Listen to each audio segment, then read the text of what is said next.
Olá, alunos, tudo bem com vocês? Espero que sim. Hoje nós vamos falar do Egito Antigo.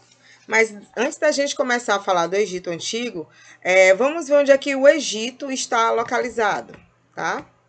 Então vamos lá. O Egito está localizado na África, né? No continente africano. E ele está localizado bem aqui ao norte da África. E bem aqui vocês podem ver o rio Nilo, tá? Então, a civilização egípcia, ela se desenvolveu às margens do rio Nilo. Mas antes da gente falar realmente da civilização egípcia, vamos ver o que significa África, né? A África é uma península triangular ligada à Ásia pelo canal de Suez, limitada ao norte pelo mar Mediterrâneo e ao sul pelos oceanos Atlântico e Índico, a leste pelo Mar Vermelho e Oceano Índico e ao oeste pelo Oceano Atlântico. É o segundo maior continente do mundo. É 3 vezes maior que a Europa e 4 vezes maior que o Brasil e 412 vezes maior que Portugal continental. Tem uma área de 30,27 milhões de quilômetros quadrados, perdendo apenas para o continente asiático, que tem de superfície 44,30 milhões de quilômetros quadrados. Bom, e a palavra África? Bem, a palavra África deriva de Avringa ou Afri, nome da tribo berbere, que na antiguidade habitava o norte do continente. O nome África começou a ser usado pelos romanos a partir da conquista da cidade de Cartago para designar províncias a noroeste do mar Mediterrâneo africano, onde hoje situa-se a Tunísia e a Argélia. Então, o nome África vem de Avringa ou Afri, tá bom? Muito bem, agora vamos realmente adentrar no assunto. Bom, vocês sabem que o rio Nilo, ele tinha cheias assim o tempo todo, né, acontecendo. E quando essas cheias, elas inundavam os campos, ela deixava lá humus, né, que fertilizava o solo, tá? Na época das cheias, as águas do rio Nilo inundavam suas margens, depositando no solo grande quantidade de humus, né, acumulados em seu leito. Quando o rio retornava ao nível normal, o solo inundado estava fertilizado por essa matéria orgânica, o que favorecia o crescimento das plantas e, portanto, a atividade agrícola. Então, aí vocês podem perceber na imagem, né? Vários egípcios, né, escravos ou camponeses, né, arando a terra enquanto ela estava aí, ó, úmida, tá? Porque essa inundação, né, a terra ficava úmida, produzia humus, que fertilizava o solo, muito importante para uma plantação eficaz, tá? Aqui nessa outra imagem, vocês podem perceber que também quando o rio Nilo ele baixava, olha aí, ó, a terra era propícia para quê? Para plantar. Vocês podem observar aí alguns camponeses, tá? Colocando as sementes no chão, tá? Outros já aqui, ó, com os animais, né? Alimentando os animais e etc, tá? Outra imagem também, olha, importantíssima, tá? Essa imagem aqui, olha. Já a plantação, a questão da irrigação, eles aproveitavam o rio para irrigar, olha aqui, ó, a irrigação, irrigar para poder fertilizar o solo. Aqui vocês observam uma plantação de uvas para fazer o vinho, ok? Bem, então o rio Nilo, ele foi muito importante para a civilização egípcia, tá bom? Foi muito importante para a civilização egípcia. Gente, como é que estava dividida a sociedade egípcia nessa época? Bem, a sociedade egípcia, ela estava, a pirâmide social do Egito Antigo, ela estava na seguinte forma. Lá em cima estava o faraó, abaixo do faraó estavam os nobres e sacerdotes, vou já falar deles. Abaixo estavam os soldados, depois os escribas. Abaixo estavam os comerciantes, os artesãos, os camponeses e, por fim, aí bem abaixo, os escravos, tá? Então, nós vamos começar falando do faraó. Bom, observem a imagem aí do faraó, né? O faraó era o rei, gente, e supremo do Egito, tá? Considerado basicamente um deus vivo ali, reinando, certo? Responsável pela proteção e prosperidade do seu povo. Essa crença na condição divina do rei sofreu, no entanto, variações ao longo da história egípcia, ora sendo reforçada, ora sendo enfraquecida. De modo geral, o faraó detinha autoridade religiosa, administrativa, judicial e também militar. Podia ter diversas esposas legítimas e um grande número de concubinas, tá? Muitas mulheres ele tinha, ok? Possuía a maior parte das terras do Egito e, ajudado por funcionários do governo e sacerdotes, exercia considerável controle sobre as atividades econômicas, tá? O que mais que a gente pode falar aí do faraó? Embora a maioria dos faraós egípcios fosse do sexo masculino, certo? Também houve mulheres faraós, tá? Entre essas mulheres podemos citar Cleópatra, que governou o Egito entre 51 a.C. a 30 a.C. Hatshepsut, que reinou durante o século 15 a.C., por aproximadamente 2 décadas, ok? Então, o faraó, ele era uma espécie de deus, tá? Então, o seu poder político era teocrático, tá bom? Ou seja, na política ele exercia a teocracia, que ele era um líder político e religioso ao mesmo tempo. Bom, e os nobres? Os nobres. A maior parte dos nobres administradores usavam títulos expressando sua responsabilidade. Ele poderia ser inspetor do palácio, inspetor de todas as obras do rei, porta-selos do rei do Baixo Egito, entre outros.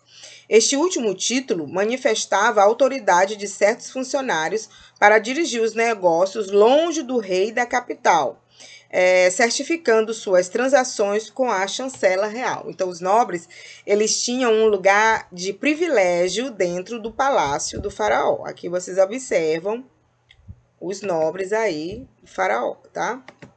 E os sacerdotes, gente? Os sacerdotes, eles também tinham um papel muito importante aí no Egito Antigo.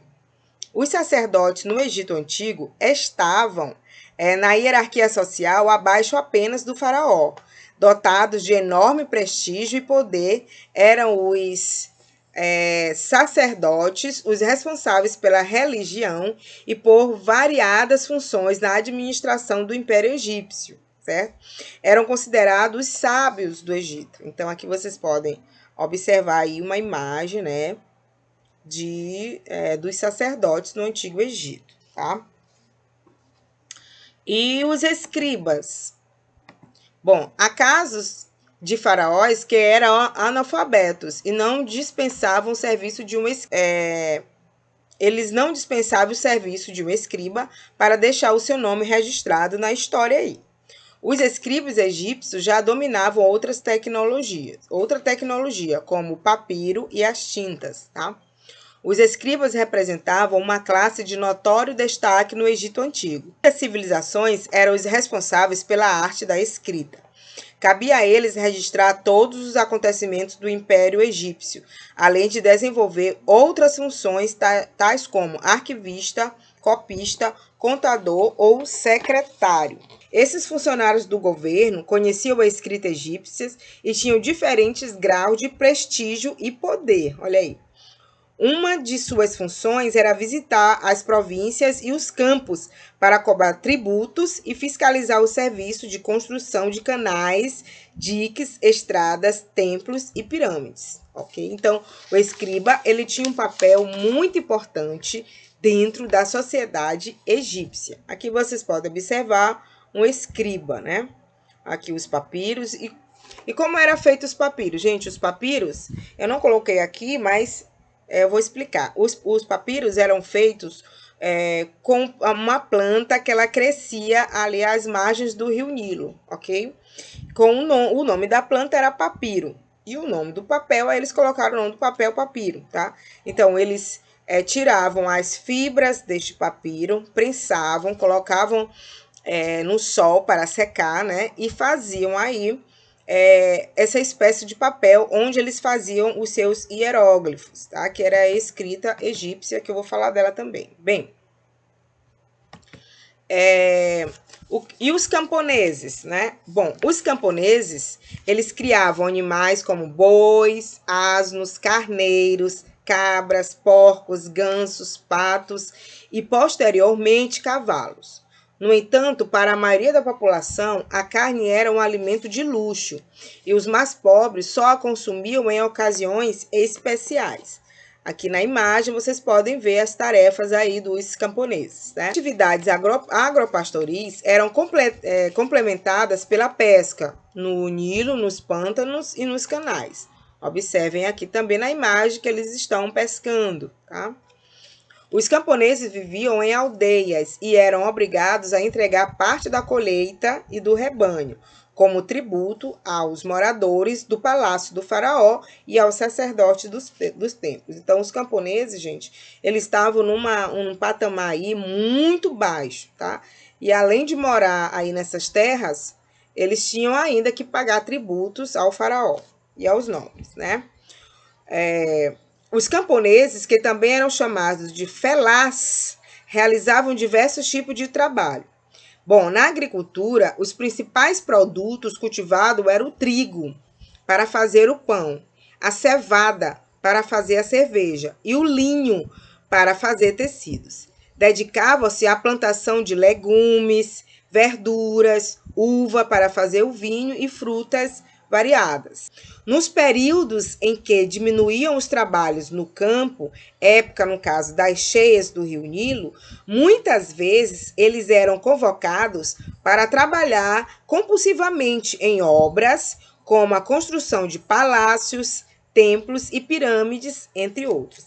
Então, na época da cheia do Nilo, ele não ia ser camponês, ele ia ser construtor, né?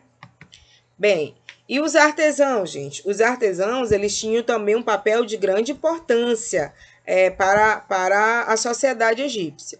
Artesãos de ofícios, eles faziam os ofícios variados, ou seja, trabalhos variados.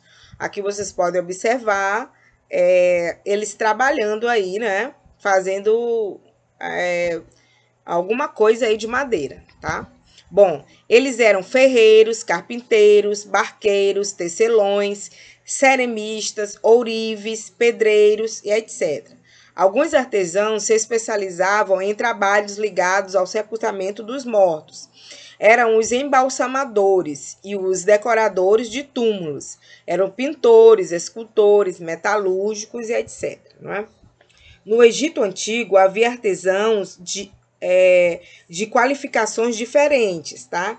Aqueles que produziam artigos de luxo e trabalhavam geralmente nas oficinas urbanas, muitas vezes instaladas nos templos e palácios.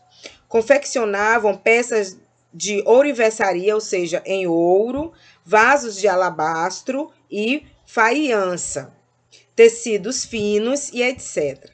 Os artesãos menos qualificados trabalhavam em oficinas rurais, produzindo tecidos rústicos, artigos de couro, vasilhas utilitárias e até alimentos.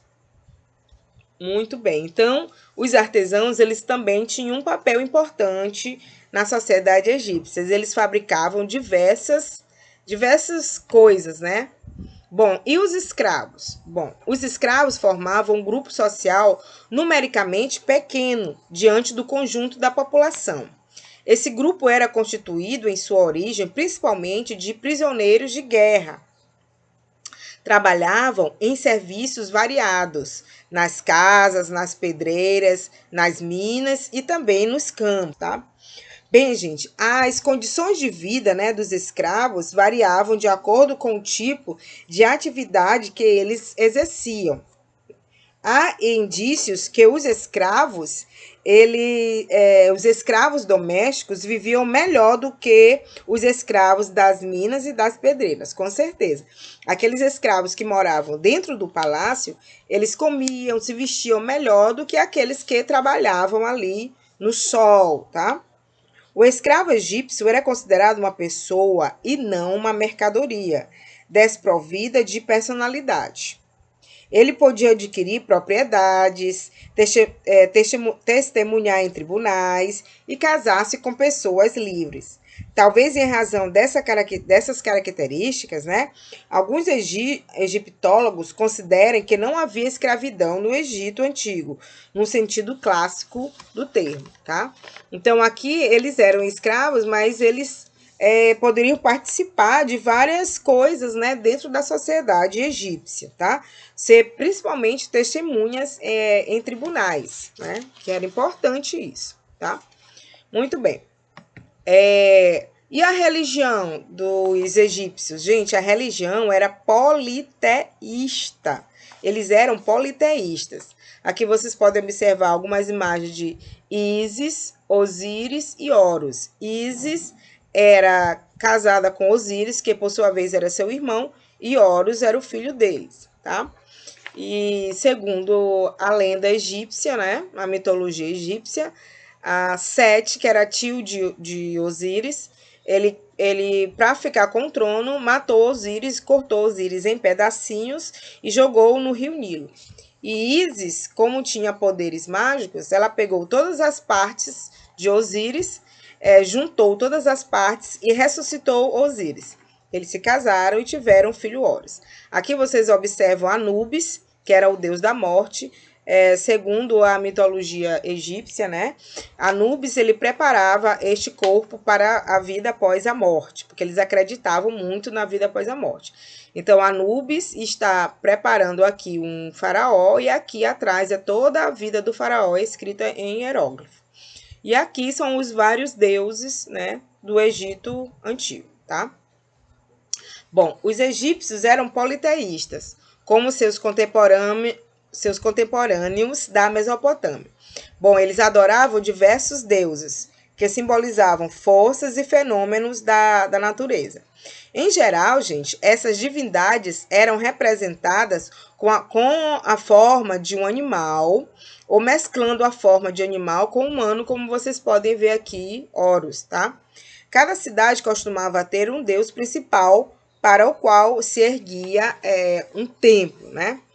Bem, no Egito antigo, né? No Egito antigo, o deus Amon-Ra, que era o deus Sol, era cultuado em todo o Egito. Entre a população era a grande devoção por divindades como Osíris, deus da vegetação, das forças da natureza e também dos mortos, tá? Ísis, esposa e irmã de Osíris, e Horus, deus do céu e filho de Ísis e Osíris. Aí na imagem, como eu já mostrei para vocês. Para os antigos egípcios, crer nos deuses significava cultuá-los, isto é, prestar-lhes homenagens, tá? Oferecer-lhes tributos. Foi por isso que se ergueram templos considerados a casa dos deuses, onde os sacerdotes encarregavam-se do serviço religioso. Acreditando que os deuses tinham os mesmos desejos humanos, os egípcios também lhes ofereciam bebidas, comidas e festas. A crença na condição divina do faraó, conforme já vimos, né, desdobrava-se em outras crenças, entre elas a de que o faraó tinha poder para controlar as forças da natureza em proveito ao seu povo. O faraó teria, por exemplo, poder para provocar as cheias periódicas do rio Nilo e que asseguravam boas colheitas, tá? Então, a religião era politeísta e, além de acreditar em vários deuses, eles acreditavam também que o faraó era um deus. Politeísta por quê? Porque eles adoravam vários deuses, tá? Depois isso aí vai mudar para o monoteísmo, que eu vou já falar. Bom, com relação à morte, os egípcios acreditavam na vida após a morte, no reino de Osíris, tá? Imaginavam que os mortos seriam julgados por esse deus e poderiam retornar ao mundo dos vivos se fossem absolvidos. Para isso, seus corpos precisariam ser conservados. Desenvolveram, então, a técnica da mumificação. Os egípcios acreditavam, gente, na vida após a morte, como eu já falei para vocês, tá? Havia diferentes tipos de mumificação, desde os mais simples e mais baratos até os mais caros e luxuosos. Então, os mais simples e mais baratos era quando eles matavam os escravos para colocar dentro da pirâmide lá do faraó. E os mais luxuosos e mais caros era com o próprio faraó ou a rainha. Porque quando o faraó morria, ele era colocado, primeiramente, né, aí que a gente vai ver no Antigo Império, né, eles fizeram pirâmides, que eram, na verdade, túmulos, onde esses faraós, eles eram colocados lá. E depois que eu vou falar, ainda vou falar das pirâmides, mas eu tô me antecipando. Então, eles colocavam lá na pirâmide o quê? Comida, bebida, sacrificavam escravos, até mesmo a sua esposa. E esse faraó aí, antes de ser sepultado, eles abriam né, o cadáver, tirava todas as vísceras, tirava o coração, o fígado, tudo. E iam colocando tudo em vasos funerários, né? E o coração, ele ia ser pesado como uma pena. Segundo ele, se esse coração ele pesasse muito, né, ele não ia para o reino, né, de Osíris, ele ia para as trevas, no caso. Então, Osíris, ele era responsável, quando a pessoa morria, ele era responsável por falar se essa pessoa foi boa ou não na vida dela. Então, na imagem que vocês estão olhando aí, é uma imagem da mumificação.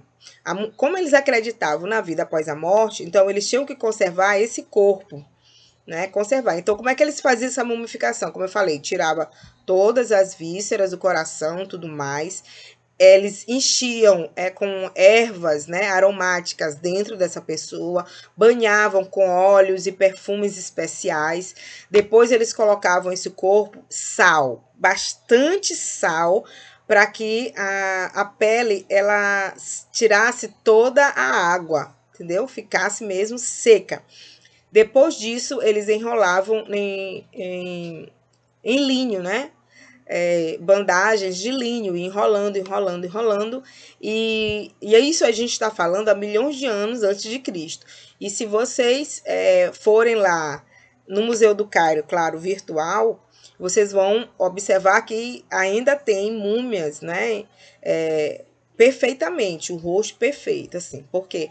Porque eles tinham essa técnica de conservar esse corpo, porque eles achavam que depois da morte esse corpo ia voltar e a morada dele seria ali dentro das pirâmides, tá? Então, a mumificação era algo muito importante para essas pessoas, tá? E Anubis era o responsável por fazer o transporte, né? Desse faraó para a vida após a morte. Aqui vocês estão olhando o Anubis, aqui vocês estão olhando aqui artesãos, né, pessoas fazendo toda a mumificação, e aqui um artesão fazendo aqui, ó, a face, né, do faraó, né, nessa escultura aí, ó, para colocar no sarcófago do faraó, tá bom? Bom, os egípcios acreditavam na vida após a morte, como eu já falei. Diferentemente das crenças mesopotâmicas, a religião egípcia era mais otimista em relação à morte, encarada como uma forma de libertação. E aqui os egípcios, nós herdamos, né, dos egípcios essa crença de que quando a gente morrer, a gente vai viver eternamente, né, que é a vida após a morte, ok? Muito bem. E a produção artística, gente, a produção artística era muito importante dentro do palácio, dentro dessas pirâmides, em hieróglifos, tudo eles ou escreviam ou eles desenhavam. Então, se um dia a gente for lá no Egito, com certeza que a gente for visitar aí esses templos, né? Essas paredes, a gente vai ver muita arte, muita arte. Além da arquitetura, além da escultura, a gente vai ver também muita pintura, tá? Bom, Considerável parcela da produção artística do Egito Antigo, gente, foi influenciada pela religião, ok? Nas artes plásticas, como a escultura e pintura, além dos temas religiosos, retratando divindades, havia também muitas representações do cotidiano. Por exemplo, eles pintavam nas paredes os camponeses, né, colhendo, plantando, domesticando os animais, né, cuidando dos animais. Eles representavam a cheia do Nilo, eles representavam os deuses. Então, tudo do cotidiano, em vez de colocar em livros, eles colocavam nas paredes dos templos, das casas, né, e etc., das pirâmides, né? Muito bem. Havia também muitas representações do cotidiano, como eu falei, como cenas de colheita, pesca, pastoreio, navegação, prática de artesanato, etc. Então, aqui está uma imagem e eles fazendo aí desenho e pintando aí na parede, tá? Muito bem. Outra coisa que eles faziam, o culto aos deuses, né? Levou à construção de belos templos, como Luxor e Karnak. E a crença na vida após a morte ocasionou a construção de grandes túmulos, que eram as pirâmides. Entre estes, os mais imponentes foram as pirâmides, cuja construção mobilizou mão de obra numerosa e que serviam de sepultura, né, para os faraós e membros de sua família. Tá? Na região de Gizé estão as pirâmides dos faraós Quéops, Quefra e Miquerinos, consideradas exemplos de beleza e solidez. Aí eu estou falando da arquitetura. Além dos templos, eles fizeram as pirâmides, certo? Os mortos de origem social mais modestas eram enterrados em sepulturas mais simples ou nas próprias areias do deserto. Então, quem era sepultado dentro das pirâmides eram só os faraós, e claro também que lá dentro eles colocavam escravos, colocavam serviçais, concubinas, porque eles achavam que o faraó ia voltar dos mortos e ia morar ali dentro daquela pirâmide. Além das artes plásticas, também eles faziam esculturas, tá? Desenhos nas paredes, ok? Muito bem. E a escrita egípcia, gente? Bom, a escrita egípcia era uma escrita hieróglifa, que é o mais antigo sistema organizado de escrita do mundo, né? Tem a origem do seu nome, hieros, que quer dizer sagrado, e glyphen, que quer dizer escrita. Em hieróglifos, sagrado, glyphen, escrita. Então, escrita sagrada. Como podemos perceber, na origem nominal, há uma relação especial dos egípcios para com essa escrita, considerando-a como algo sagrado, tá bom? Seu desenvolvimento e aperfeiçoamento proporcionaram uma grande produção escrita no Egito Antigo, tratando temas do cotidiano e até mesmo explicações de mitos e rituais religiosos, encontrados em larga escala em toda a cultura egípcia. Então, aqui vocês podem observar os hieróglifos. Então, a escrita egípcia, ela era feita com símbolos, com ícones, com desenhos, tá? Muito bem. Bom, e com relação à ciência, desenvolveram na área da química, da matemática e da medicina, né? Na área da química, olha aqui, ó, eles faziam cosméticos, né? Eles faziam já batom, faziam rímel, eles tinham que ter o rosto bem marcado, né? Bem maquiado. Elas usavam muita maquiagem, eles desenvolveram muitos cosméticos mesmo no Egito Antigo. Com relação à matemática, olha aqui, tudo era matematicamente calculado, tanto na arquitetura, quanto na pintura, quanto na escultura. Eles desenvolveram muito antes da gente conhecer o Pitágoras, né? Os egípcios já tinham desenvolvido ali a sua matemática. Com relação à astronomia também, eles observavam muito a questão das estrelas, né?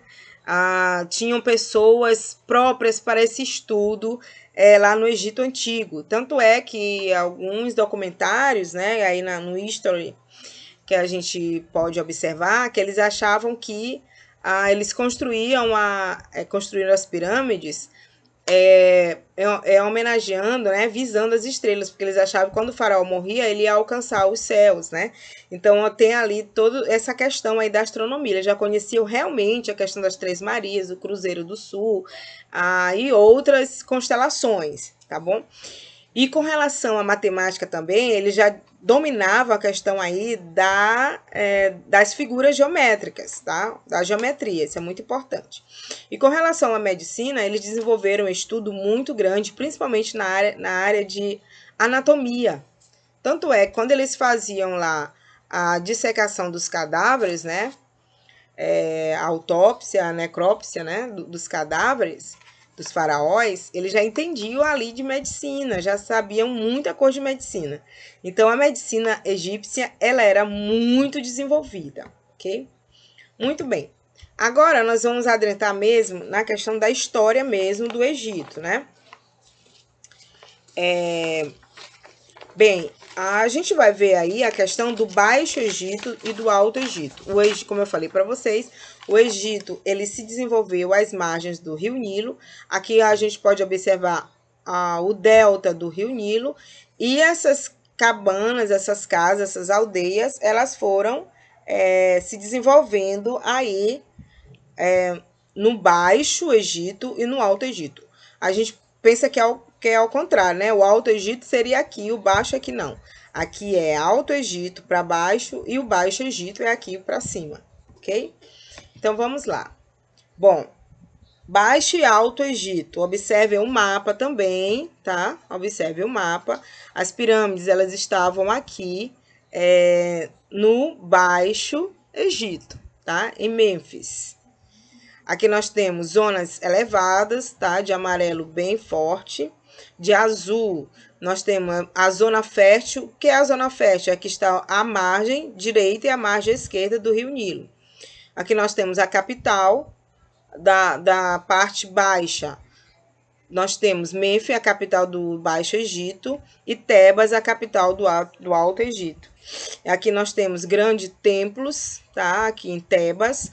As pirâmides nós temos aqui em Mênfis e o oásis, né? Onde está essas árvorezinhas aí, o deserto da Arábia e o deserto da Líbia, tá? Então vamos lá. Desde 5.000 anos antes de Cristo, o Egito era habitado, gente, por povos que viviam em clãs chamados nomos. Esses povos praticavam agricultura e dominavam a técnica da cerâmica. Mais tarde desenvolveram o quê? A metalurgia.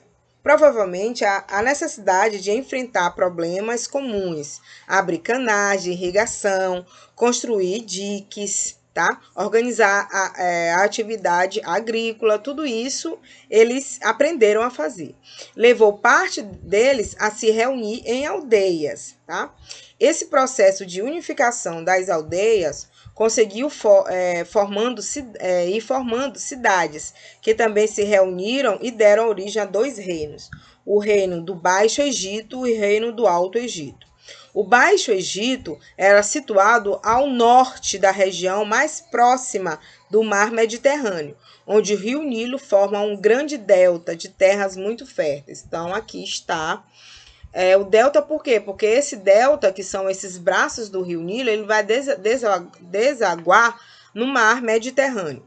E o Alto Egito, que é para baixo, situado ao sul do delta, a partir da cidade de Mênfis, onde as terras férteis constituíam uma estreita faixa ao longo do rio, nas áreas não atingidas pelas enchentes, e o solo era árido, tá? Então, aqui está o exemplo do Alto Egito e do Baixo Egito. Mas aí que acontece? Por volta de 3100 a.C., os governantes do Alto Egito conquistaram o Baixo Egito. Os dois reinos passaram a ser comandados por apenas um rei, o faraó. Aí que vai surgir a questão do faraó. Ele vai unir esses dois reinos e vai surgir aí o primeiro império, né? Segundo a tradição, Menés, que foi o primeiro faraó aí, teria fundado a primeira dinastia de faraós. Os primeiros faraós usavam uma coroa dupla, simbolizando que eram reis do Alto e Baixo Egito. Então, bem aqui, ó, essa coroa branca era a coroa do Alto Egito. Essa coroa vermelha era do Baixo Egito. Quando o Menes unificou o Alto e o Baixo Egito, claro, com muitas guerras, né? Ele fez o quê? Apenas uma coroa, colocando as duas cores. A coroa vermelha, o Baixo Egito, e a coroa branca, Alto Egito. Então, ficou agora coroa do Baixo e do Alto Egito, tá bom?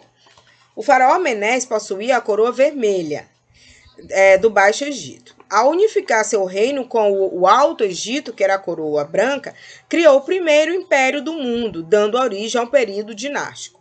Então, aqui nós temos os 3 períodos seguintes à unificação foram chamados de Antigo Império, de 3.200 a.C. a 2.300 a.C., Médio Império, 2100 a.C. a 1750 a.C., e Novo Império, de 1580 a 525 a.C. Então, vamos para o Antigo Império. Então, aqui vocês observam uma imagem belíssima do Antigo Império. E por que no fundo aqui eu coloquei aqui essas pirâmides? Porque foi no Antigo Império que surgiram a construção das pirâmides. Tanto é que vocês podem observar aqui essa pirâmide aqui do meio sendo construída. Então, vamos lá para o vídeo não ficar muito longo, tá? O Antigo Império, ele vai de 2600 a 2040 a.C. A capital do país era Mênfis. Houve forte centralização política com os faraós e a montagem de uma eficiente estrutura administrativa. Por volta de 2150 a 2040 a.C., os faraós perderam poder para os governantes das províncias. O final desse período foi marcado por descentralização do poder, distúrbios sociais e instabilidade política. A gente vai falar. Período dinástico, vamos lá. No decorrer de mais de 3.000 anos de história, registrada cerca de 3.100 a.C. até 30 a.C., o Egito alternou períodos de centralização e descentralização do poder político. Atravessou períodos de prosperidade e fases de crise econômica, guerras internas e invasões. Os egiptólogos costumam dividir a história do Egito em diversos períodos, chamando de 3 principais: Antigo Império, Médio Império e Novo Império. Então, vamos para o Antigo Império. Eu falei para vocês que no Antigo Império, surgiu aí apenas um reino, cuja capital aqui era Mênfis. E também nessa época aí, gente, vai surgir o quê? A construção das pirâmides. Bem, e o principal construtor aí, o principal arquiteto foi Imhotep, tá? Ou Imhotep, né? Imhotep é considerado o primeiro sábio da humanidade. Foi um homem de muitos conhecimentos, sendo também considerado o primeiro arquiteto com obras conhecidas e documentadas, certo? Nada se sabe do ponto de vista histórico e científico sobre sua vida na infância ou juventude. Apenas que ele era filho de outro arquiteto, Canafer, do qual não se conhece realizações concretas. Tudo que sabemos com relativa segurança é que quando ele serviu ao faraó de José, que reinou de 2630 a 2611 a.C., o segundo rei da dinastia do Egito, que mais tarde foi adorado como o deus da medicina no Egito, tá? Esse arquiteto aí. Imhotep foi um dos principais funcionários do faraó de José. Além de ter sido o primeiro-ministro, astrólogo, sumo sacerdote, matemático, ele foi arquiteto responsável pelo primeiro uso conhecido de colunas de pedra para suportar um edifício. Então, vocês podem observar aqui, aqui atrás do Imhotep as colunas, Muito bem. Antes de José, faraós foram enterrados em túmulos chamados de mastabas. Aí depois, essas pirâmides elas foram desenvolvidas com melhor amparato, com melhores condições, com melhores materiais. Aqui a primeira pirâmide construída aí por Imhotep foi a pirâmide de José. A primeira pirâmide foi feita por volta de 2630 a.C., a mando do rei de José. Ela era feita como? Era uma pirâmide de degraus, né, mais ou menos 6 degraus, construída na necrópole de Saqqara, na cidade de Mênfis. É o monumento mais antigo existente de pedras lavradas conhecido no mundo. A pirâmide é composta de 6 etapas, ou seja, degraus, e atingia uma altura inicial de 62 metros. Então, aí vocês podem observar a primeira pirâmide construída aí,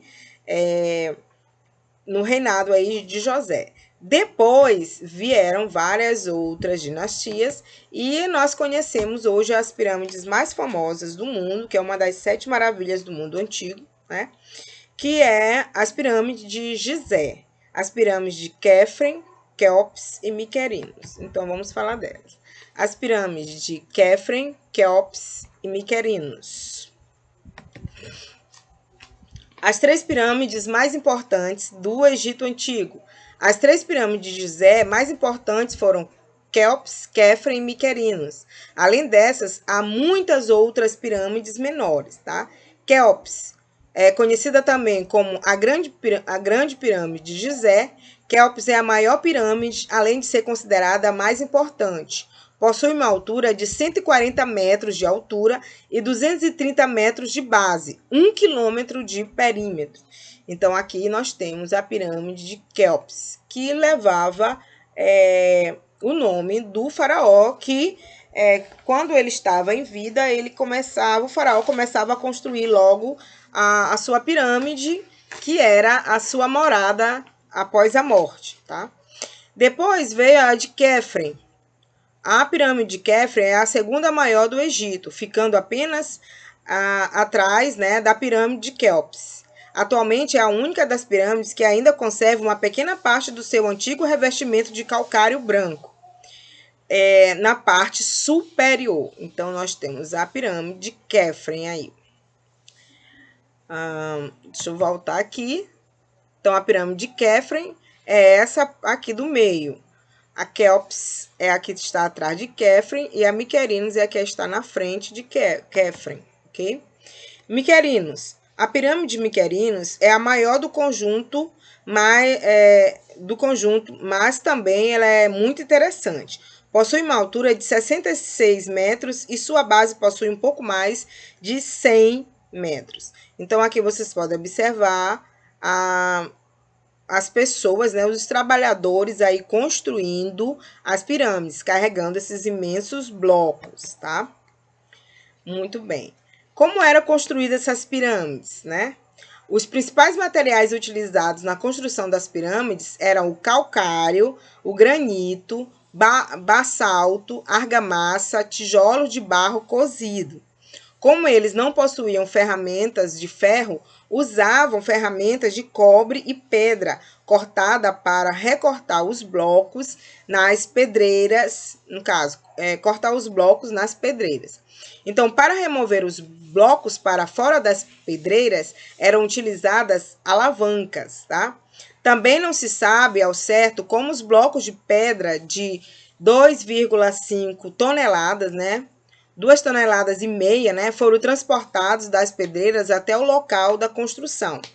Mas sabe-se que rodas não seriam úteis na areia e no cascalho do deserto.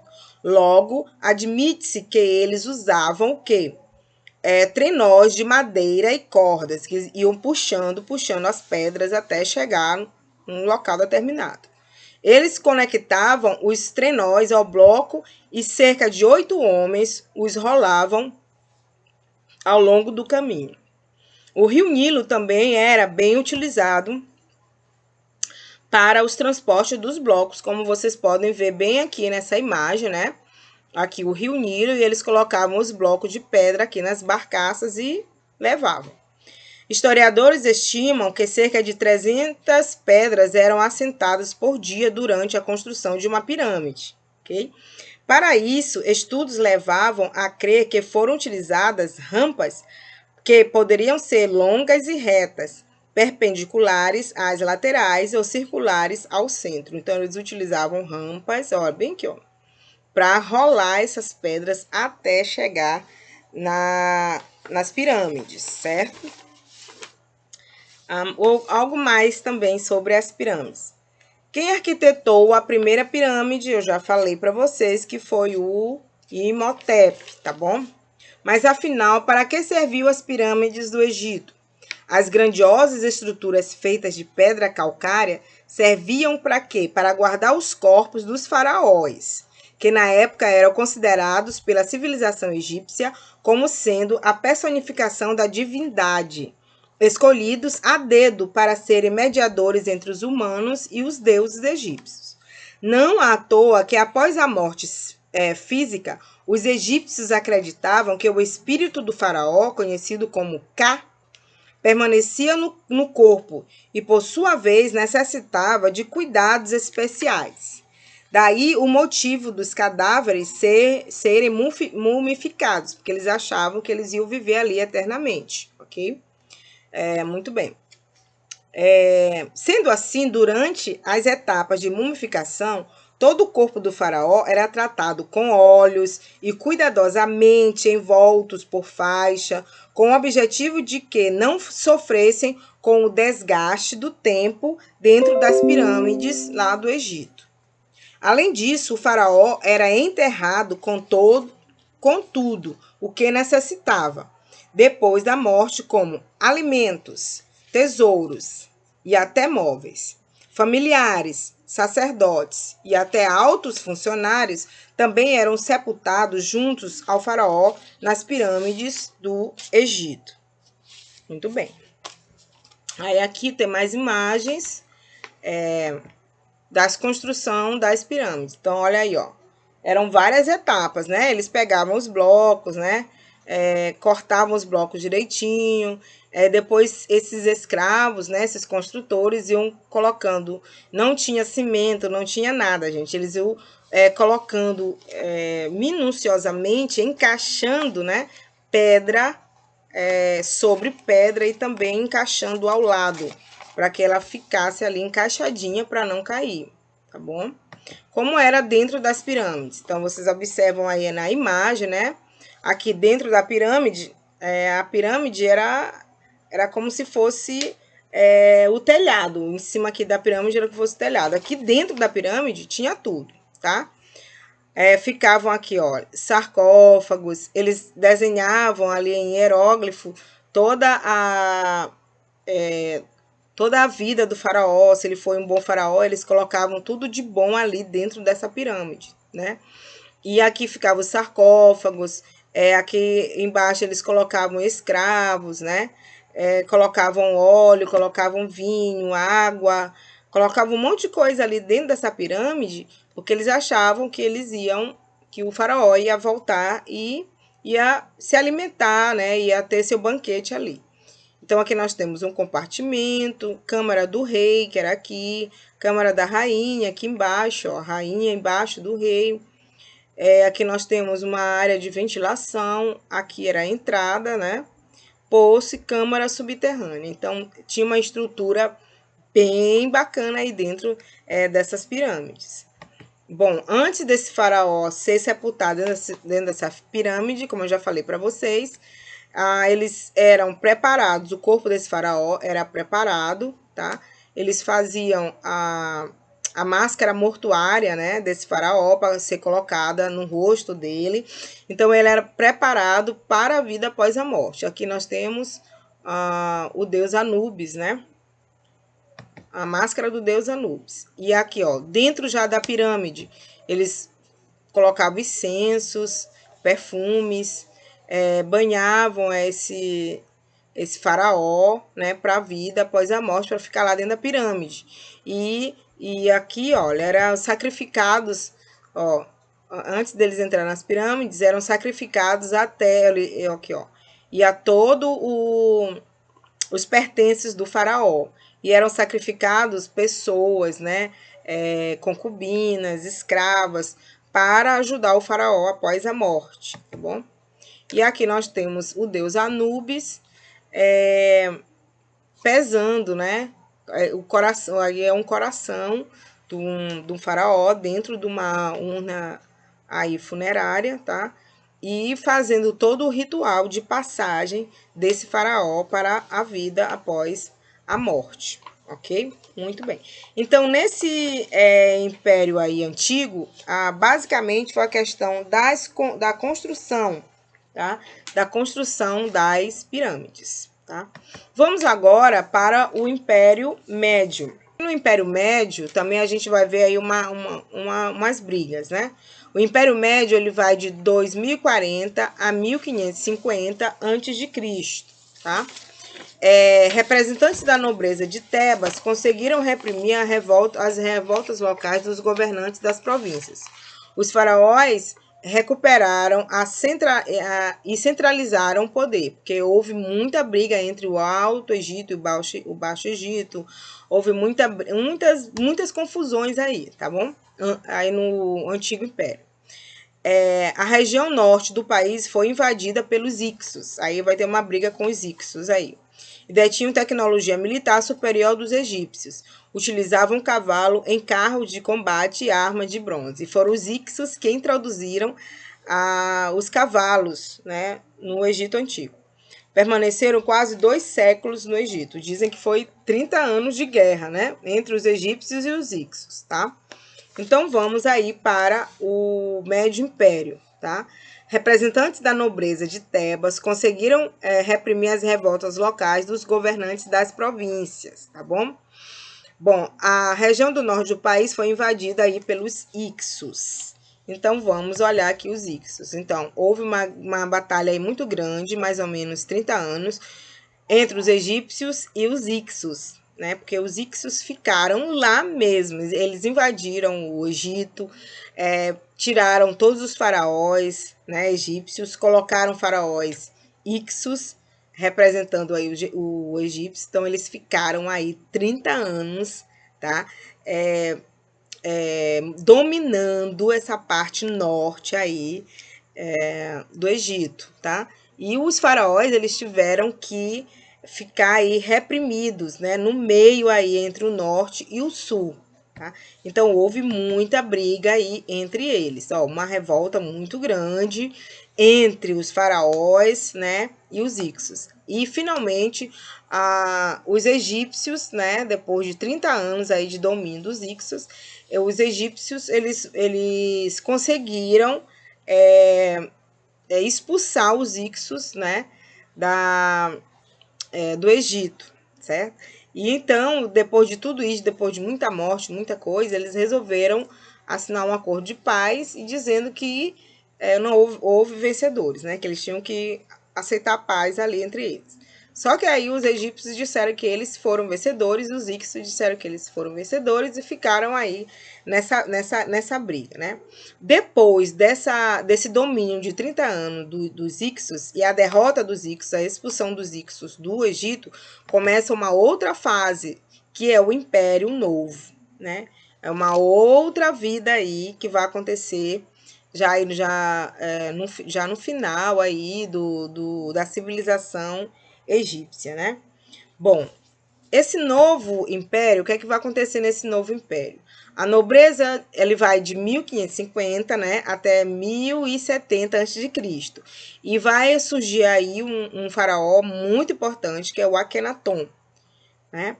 A nobreza de Tebas conseguiu novamente restaurar a unidade política do Egito, expulsando os Ixos.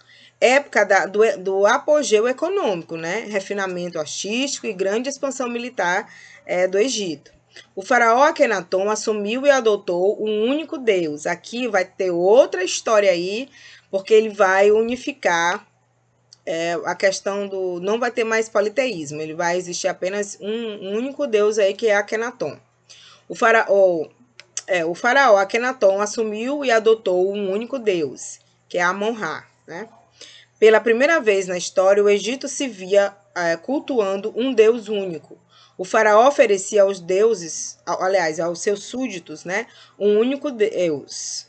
E também a crença na adoração ao disco solar, fonte única da vida, segundo ele, gerador de toda a humanidade, e qual se recriava todos os dias e negava o caos, a escuridão, a morte, assim como todo o rico e tradicional panteão politeísta. Então, aqui o Akenaton, ele vai adorar o deus Aton, por isso que o nome dele vai ser Akenaton, né? Porque ele vai adorar o deus único, o deus Aton. E aqui ele vai dizer, ninguém, nem mesmo minha esposa me fará mudar de ideia, porque ele adorava o sol, tá? E aí o que acontece? Quem é essa esposa aí maravilhosa que o Akenaton fala? Na verdade, a Nefertiti, né? Vocês observam aí uma imagem de Nefertiti, diz que ela era uma mulher belíssima, tá? A influente esposa citada nos discursos do faraó, fato raríssimo para a época e que mostra a importância da rainha, era a Nefertiti. Não se sabe exatamente quando nem onde Nefertiti nasceu. Nefertiti, que significa chegada a bela, né? Só passou a existir oficialmente após seu casamento com a Amenhotep IV, que era o Akenaton, depois que ele mudou o nome para Akenaton, por causa do deus Aton. Ela tinha 14 anos. Foi quando começou a aparecer nas inscrições em estelas e talatas, pequenos blocos de pedra na base das construções egípcias. São comuns estelas nas quais Nefertiti aparece ao lado do marido, né, do Akenaton, com suas filhas, que eram 6 ao todo, eram 6 filhos. Cenas inéditas de carinho e intimidade familiar são mostradas. O jovem faraó tinha 2 esposas, mas a principal, a que possuía o título de grande esposa real, era quem? A Nefertiti, tá? Então, aqui nós temos Nefertiti e o Akenaton juntos, e dessa união nasceu Tutankhamon, né? Ao assumir o poder com apenas 10 anos, porque os pais morreram, né? O jovem faraó foi usado como forma de reconstrução do poder faraônico em harmonia com as elites religiosas de Tebas, tá? Assim, retomava-se aos moldes tradicionais estabelecidos antes da Revolução Religiosa de Akenaton, em que os egípcios acreditavam em uma mistura de Deus, ou seja, aqui ele já vai voltar o politeísmo. Depois que o Akenaton morre, o politeísmo volta no Egito Antigo. O modo como o rei foi mumificado revela muito sobre seus objetivos. Segundo a egiptóloga Ikram, os responsáveis pelo enterro do Tut o adaptaram para que as pessoas pensassem que ele era um deus, o próprio Osíris, o deus do submundo, da forma mais literal possível. Então, aqui vocês podem observar a máscara mortuária do jovem Tutankhamon, que morreu com apenas 19 anos de idade. Não se sabe se ele foi envenenado, não se sabe se ele teve malária, alguma coisa assim, ou suicídio, alguma coisa. Sabe-se que ele morreu com apenas 19 anos de idade, tá bom? Muito bem. Aí, depois de Tutankhamon, vai assumir o poder Ramsés I, que foi também aí um faraó muito importante nessa época dessa dinastia aí. Depois de Ramsés vai surgir Sete. E depois de Sete vem o Ramsés II. E Ramsés II, ele desenvolveu muito o Egito Antigo. Foi um rei aí muito poderoso e muito forte, tá? Aqui vocês podem olhar o Ramsés aí no seu trono, né? E o Ramsés aqui, ele vai travar uma guerra muito grande com os hititas, tá? Uma batalha que foi chamada Batalha de Kadesh, tá? Ele vai travar uma batalha aí longa com os hititas. E nessa Batalha de Kadesh, ele tem aí uma perda muito grande, né? Porque vai morrer o seu irmão nessa batalha, tá? Ele vai utilizar aí os cavalos, os arcos nessa batalha aí. mais uma imagem aqui da batalha, porque aí eles vão ser encurralados, ele vai sofrer uma derrota aí muito grande, tá? Só que aí no final também eles vão assinar um acordo de paz e ele vai dizer, igual lá o outro fez, que ele venceu essa batalha aí contra os hititas, tá? Muito bem. E a esposa, né, deste famoso faraó aqui, né, que foi o Ramsés II, o nome da esposa dele é Nefertari. Nefertari, é diferente de Nefertiti, né? Nefertari foi uma grande rainha egípcia, esposa de Ramsés II, faraó do Egito, né? Cujo nome significa a mais bela, a mais perfeita, e é muitas vezes seguido pelo epíteto amada de Mut. Nasceu aproximadamente em 1290 a.C. e morreu em 1254 a.C. E para finalizar, a gente vai ver o declínio do Egito. Claro que depois do declínio do Egito vai surgir outras e outras questões, mas o que vai nos interessar é só essa parte aqui que eu falei para vocês, que vai ficar, essa aula já está muito longa, né? O declínio do Egito, como é que se deu? Depois do século XII a.C., o Egito foi sucessivamente invadido por diferentes povos, como o Cush, pelos assírios, pelos persas, pelos macedônios e, por último, pelos romanos. Então, aqui nós temos assírios, aqui nós temos Cush, que a nossa próxima aula é sobre Cush. Aqui nós temos os persas, aqui nós temos Alexandre o Grande, que invadiu o Egito, né? E aqui nós temos o último conquistador do Egito, que foram os romanos. E o Alexandre o Grande, quando ele conquistou o Egito, ele fundou uma cidade chamada a cidade de Alexandria. E lá ele construiu uma biblioteca enorme, a Biblioteca de Alexandria, né? E cuja responsável foi a rainha Cleópatra, que eu vou falar de Cleópatra depois, mas já estou logo falando que ela não era egípcia, né?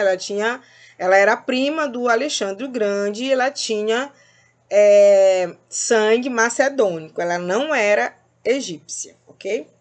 Então, esse foi o Egito Antigo, tá? Eu espero que vocês tenham entendido alguma coisa, tá bom? E a gente vai ficar por aqui. Qualquer dúvida, me chame. Até a próxima. Tchau.